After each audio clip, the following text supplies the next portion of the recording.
Добрый вечер, наши уважаемые телезрители. Сегодня, как всегда, в рамках программы «Итоги недели» мы обсуждаем с нашим гостем особенную интересную тему, которая затронула абсолютно всех кыргызстанцев, которая была интересна не только, скажем так, определенным кругам, но вообще всей стране. И вот сегодня мы говорим о резонансном случае, кстати, который вот обсуждается очень, кстати, на две стороны. У нас в гостях Алмамбет Шыкмаматов, лидер фракции «Атамекен». Мы сегодня с вами будем говорить о криминогенной обстановке. Это такое обобщающее, с моей стороны, выражение. Почему? Потому что, отталкиваясь от одной ситуации, мы чуть-чуть отстранимся, да, и будем как раз вот другие примеры тоже брать, потому что нам далеко ходить не приходится, увы. Есть много разных вот таких вот случаев. Ну, одним словом будем говорить про убийство, да, бизнесмена, человека, который был застрелен в Турции, у которого тоже был найден паспорт нашего гражданина. Сейчас уже сложно сказать, чьим гражданином он являлся. Казалось, что у него было при нем найдено 4 паспорта. Айркен Сеймайти. Ну, вы даже накануне обсуждали это в стенах парламента, правильно?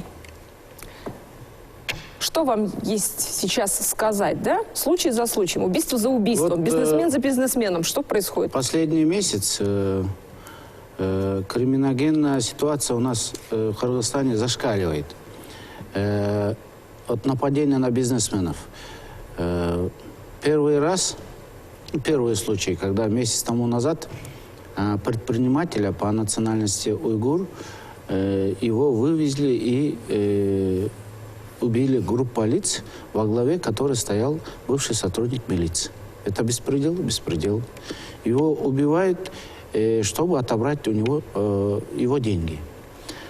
Потом, через 2 недели, в аэропорту на стоянке в собственной машине в багажнике находят труп предпринимателя, ну, в кавычках, предпринимателя, который перевозил в Турцию не совсем чистые деньги. То есть налом он перевозил, в мешках прям перевозил. У нас есть такая практика, да, кстати. Да. И его тело находят в багажнике собственной машины.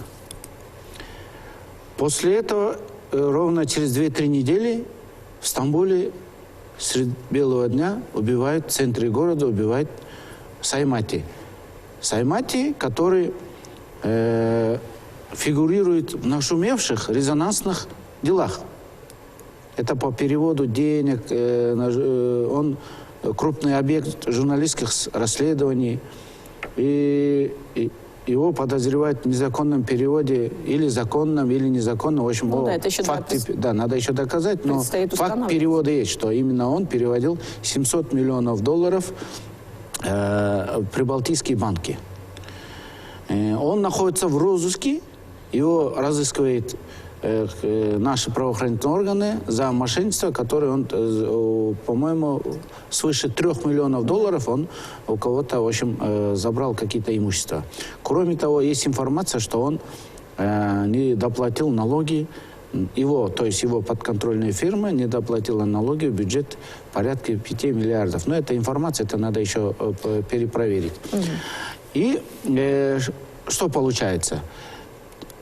Турецкие правоохранительные органы задерживают этих убийц. При них были обнаружены паспорта Кыргызской республики. У Саймати, информация, которая вызывает вообще шок, это у Саймати, который находится у нас в розыске, он разъезжает на машине с дипломатическими номерами. Говорят, что у него есть удостоверение сотрудника посольства. То есть это же беспредел. Его ищет наша страна за то, что он совершил здесь экономические преступления, а он спокойно является сотрудником посольства и ездит на дипломатических номерах. Дипломатические номера дают какие-то преференции. Это международный протокол. То есть их нельзя задерживать, обыскивать. К ним относятся очень так деликатно, но это такое вот правило международное. И он этим как бы ксивой пользуется. Но это же беспредел. И у нас есть спецслужбы, которые отслеживают каждого сотрудника посольства, то есть по линии контрразведки, ну, есть шпионаж или нет. Наши посольские сотрудники ведут себя правильно, или, то есть они случаи есть, когда они могут сотрудничать, да, с иностранными спецслужбами. В общем, вот это пересекается нашими спецслужбами.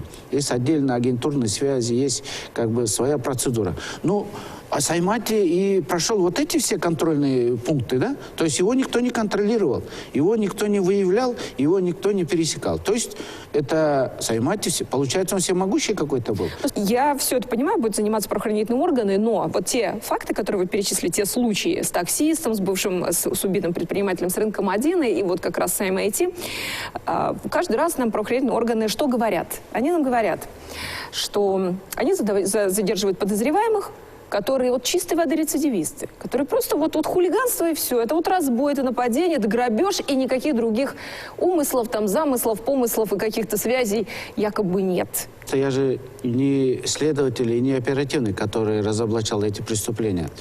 Что касается вот по убийству предпринимателя Смодина, ну, их задержали, они признались, и во главе их и стоял некий сотрудник милиции, да, бывший сотрудник. Но это тоже беспредел. И я думаю, что связь между вот этими 3 убийствами все-таки какая-то есть, потому что все они предприниматели уйгурской национальности, и вы видели фотографии тех убийц, которые были пойманы, и рядом с которыми были наши кыргызские паспорта. Там тоже, по-моему, они тоже как бы с этой национальности. И мне кажется, это внутренние какие-то разборки, может быть, и может быть другие факты. Но я думаю, что Саймати, он не криминальный авторитет, он, так сказать, он такой вот... Больше черный бизнесмен. Да, он черный такой, не совсем чистый бизнесмен, в кавычках. И я думаю, что его убили так, как он владел... Вот там есть, кстати... Он владел многими как бы фактами, то есть он владел информацией. Да. Да, скорее так. Смотрите, мотивы тоже разные. Со стороны Турции озвучивалось несколько разных, значит, версий. Ну, где-то была официальная версия милиции, которые сказали, что они на допросе услышали от подозреваемых. Были версии от средств массовой информации, которые тоже по своим источникам какую-то информацию подавали. Ну, есть, значит, версия о том, что долги за долги, ну и в том числе вот за то, что он у кого-то деньги забирал, да, и так далее. Вот что с этими вообще мотивами? Как вот это все должно расследоваться? Как вот это все должно устанавливаться? Потому что фигура такая, я бы сказала, непростая. Я предполагаю, что мотивы убийства, это он владел очень большими фактами, и он владел информацией, которая, если прольется в свет, многим не поздоровится. Поэтому мне так кажется. Но есть версия, что на самом деле он кому-то должен, и даже отрабатывается версия, что якобы он насолил каким-то сирийским боевикам, там что-то боевикам такое, или каким-то там членам какой-то исламской организации. Ну, это, по-моему, это с области фантазии. Ну, вот я тоже так Я считаю. думаю, что все-таки дело в бизнесе. Да, хвост приведет их сюда, в Кыргызстан, да. Ну, вот что касается работы наших генконсульств и вообще дипломатических служб. У нас бесконечно всплывают какие-то скандалы с работников в разных странах. Это уже не первый, да, вы помните? Опять с машинами, с какими-то нарушениями, с какими-то бесконечными там конфликтами и тому подобное. Почему происходит так? Что это за кадровый какой-то беспорядок? Какие люди попадают у нас работать в эти структуры? Это ведь лицо нашей страны, по большому счету, за рубежом. А вот они без конца попадают в Что печально, это уже не первый случай. Вот был бы первый случай, мы вот сейчас волосы дыбом, сказали бы, больше не повторится. Но что печально, что это уже рецидив какой-то пошел. Помните, в прошлом году паспорта, позапрошлом году паспорта. Но это отсутствие какого-то контроля, это отсутствие порядка же в стране. Вот у нас, смотрите, постоянные вот эти скандалы с выявлением этих паспортов. Я не буду далеко ходить. Вот 98 граждан Китая с кыргызскими паспортами в Турции. Это давнишняя история. А в июне этого года, вот как раз при попытке вылететь, точнее, из аэропорта Манас было задержано 2 гражданина. У них тоже были поддельные наши паспорта. Опять преступники, да? Опять. И человек учинил канал по производству поддельных паспортов кыргызских. Неизвестно, сколько он их сделал. Было выявлено лишь 2, то есть при них найдены. А сколько было им сделано, это еще вопрос, да? Это до сих пор расследуется.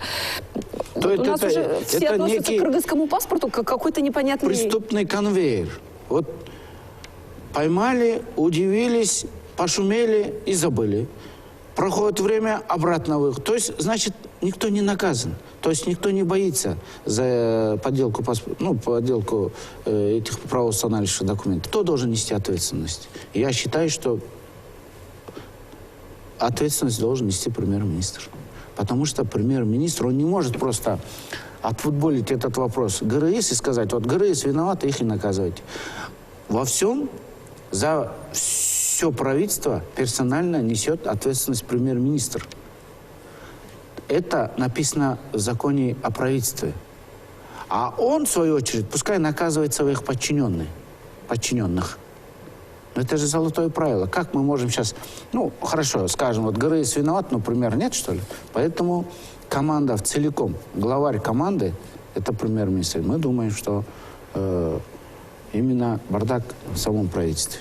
Раз находят... Вот смотрите, МИД за выдачу дипломатических номеров несет ответственность МИД, да. За выдачу незаконных паспортов несет ответственность ГРС, да. Но во главе-то стоит кто? Премьер-министр, который не наводит порядок, который не требует у спецслужб, который не требует у правоохранительных органов жестко пересекать вот такие вот попытки. Ну да, здесь начинается вопрос, что встает персональная ответственность. Да. Кто выдал этот паспорт? Кто выдал этот дипломатический? Вот к этим людям и претензии, мол, да, зачем сразу рубить с головы? Вот. Нет, ну, вот видите, откуда. И вот завтра поймают того сотрудника, которому дали приказ, и он подписал. Ну, его накажут, уволят и скажут, вот, мы нашли какой-то там ташмат, мы его наказали, он, оказывается, выдал. Но этому ташмату-то кто-то же приказал. Над ним кто-то стоит же, какой-то мафиози. Давайте сверху. Поэтому надо сверху лечить. А не тех, которые исполнитель. Ну, исполнитель, его уволят, его накажут. Надо будет даже и посадят его. Ну, а конвейер-то продолжается, потому что идеолог-то есть. Кому-то это нравится. Идут большие потоки финансовые, поэтому и продолжается. А почему вот, если посадили исполнителя, ну, эта деятельность прекратилась бы? Не прекращается. Смотрите, Алмаз Насрикович, вот мы с вами много говорим о ГРС, и это правильно. Давайте теперь обратим внимание на МИД. Все-таки вот сейчас уволят, да, Сапогов, наш бывший генконсул. Тут также мы знаете, Сапогов уволен. После даже драки. Его посадят. Но над Сапоговым кто стоял? Вот этого надо фигуру выявить. Например, Сапогов завтра... Ну, Сапогова уволили, наказали. Ну, Сапогову-то кто-то приказал выдать Саймати паспорта.